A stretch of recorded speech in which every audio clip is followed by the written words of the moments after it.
CCTV memperlihatkan sekelompok pemuda masuk ke salah satu warkop dengan berlari.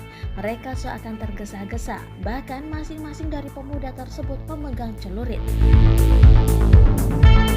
Ada yang mengenakan topi, ada pula yang rambutnya sebahu.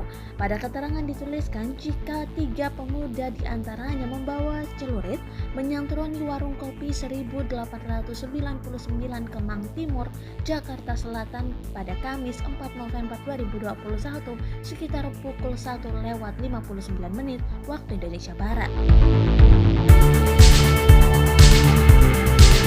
Bahkan diperkirakan mereka lebih dari 3 orang. Mereka berhasil membawa 1 buah handphone pemilik warung kopi tersebut. Setelah menyelesaikan aksinya, mereka pun kabur.